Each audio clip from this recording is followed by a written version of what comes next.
Este es un dragón lila. Entonces empezamos con esto.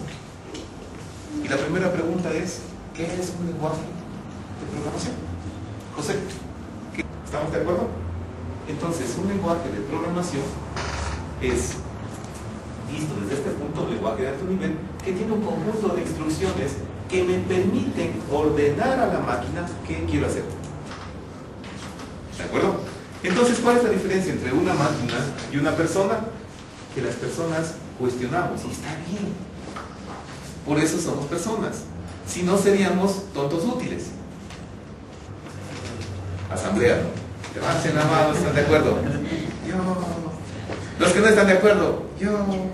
¿De acuerdo? Entonces, los lenguajes naturales producen ambigüedad. Las máquinas no pueden manejar la ambigüedad. Las máquinas tienen un conjunto de instrucciones que son precisas. Si yo le pongo lenguaje, ok, vamos con eso. Entonces, los lenguajes de programación deben tener ciertas características. Primero, no deben ser ambiguos. Si yo le digo do, o un for más bien, si le digo for de 1 a 10, la máquina lo que va a hacer es un lazo 10 veces. Y todo lo que esté adentro, 10 veces. No es ambiguo. ¿De acuerdo? Si yo le digo que debe ser preciso el lenguaje, es porque no tengo más instrucciones. Si yo tengo int, es entero. Y no hay más. No, es que cuando manejes enteros, pondrás por si acaso un int más. No. Deben ser concisos. ¿Qué significa ser concisos? Tiene un conjunto de instrucciones. Deben ser expresivos. Entonces, lo que hacemos es escribir un programa. ¿Y qué es un programa?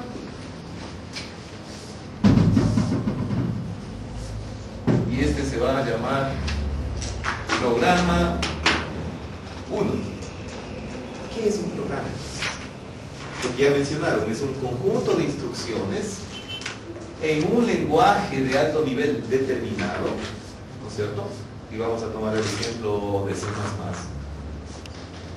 Y esto es un programa que lo voy a poner o lo voy a decir a la computadora que haga. Ahí vienen dos preguntas. La primera, ¿puedo mezclar lenguajes?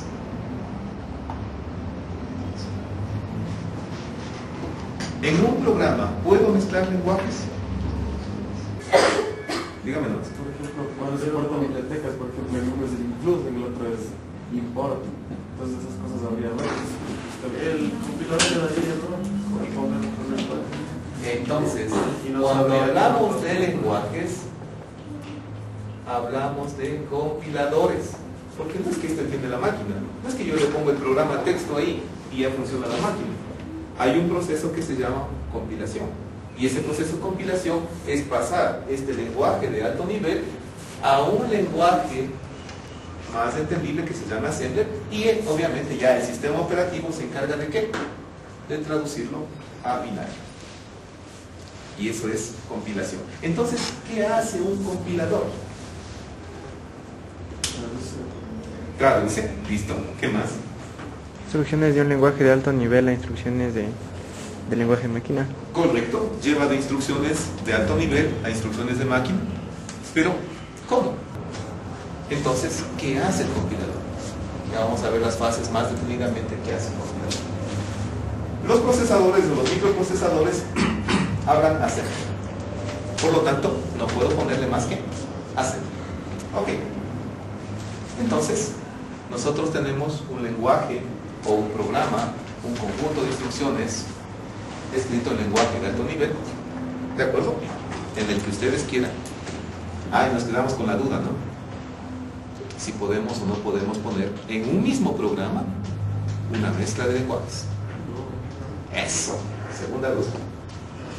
Tenemos el compilador, y el compilador, primero que debería saber de qué está hablando. Es C, es Java, es Visual, C#. Por eso hay compiladores para cada uno. Si no, habría un solo compilador para todos los lenguajes. ¿Ok? Segundo, ¿qué debería conocer? el conjunto de instrucciones que maneja cada lenguaje. Por ejemplo, si pongo en C++, en un compilador C++, system.out.println, ¿funciona o no funciona? No, no tiene ese concepto. ¿De acuerdo? Debería darles error. ¿Sí? Y por último, lo que hace es generar código assembly.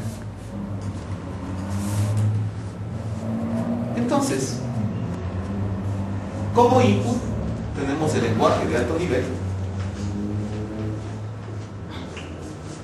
Por lo tanto, yo asumo que ustedes ya programan, ¿cierto? Tenemos luego el compilador. Devuelvan el borrador. Yo puedo poner aquí un montón de instrucciones, pero podría poner de pronto un do arriba, un if abajo, no cerrarle, poner una variable que no ha sido declarada. Por lo tanto, debe estar en capacidad de leer y entender lo que quieres hacer. Eso es un compilador. La segunda, determinar precisamente qué acciones se requieren. Por lo tanto, cuando yo pongo aquí un for, esto debería ponerme la traducción exacta de lo que significa un for en Assembler. ¿De acuerdo? Encontrar cómo llevar a cabo esas acciones. Ya tengo aquí, pero debe haber un proceso en el que yo genere esto de acá, que todavía no estoy diciendo lo que ejecute la máquina. Instruir a la computadora para llevar a cabo estas acciones. Entonces, visto esto, vamos a un ejemplo. ¿Quién ha hablado un poquito aquí? Levante la mano quien menos ha hablado. ¿Qué no nos deja ver el editor normalmente? ¿Qué nos oculta el editor? Ayudita. Ayudita.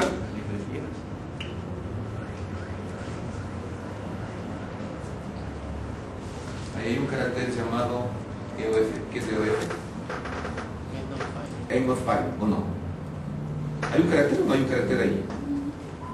¿Sí? ¿Qué más hay? ¿Qué hay aquí?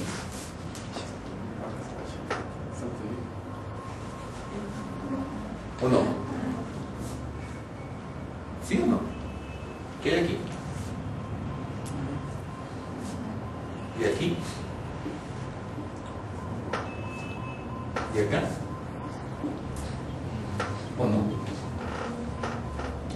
Porque si no, ¿cómo sabe la máquina? Si no empezaría a leer, ¿no es cierto?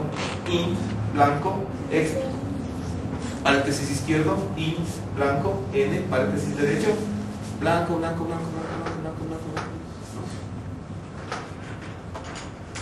Lee en online. Exacto. ¿Sí ves? ¿De acuerdo? Entonces nosotros tenemos ahí caracteres ocultos que nos sirven para visualizar, o mejor dicho, al usuario le sirve para visualizar de mejor manera las cosas. Para avanzar un poquito más, eso, perdón. Gracias. Para avanzar un poquito más, este es el resultado en Assembler. Y nos quedamos aquí con la inquietud. Ya leímos, ¿no es cierto? Pero ¿entendimos qué hace eso? ¿Qué hace eso? Esa es una función. ¿Qué hace? Es una función llamada de... Y así es de difícil entender lo que los programadores hacen. ¿O no? Porque en ningún lado dice qué hace este pedazo de código. Explícitamente el lenguaje natural. Ok. Y la traducción a Assembler está bien. Si se fijan, está clarito, ¿no es cierto? De lo que teníamos antes, que tampoco entendimos qué hacía.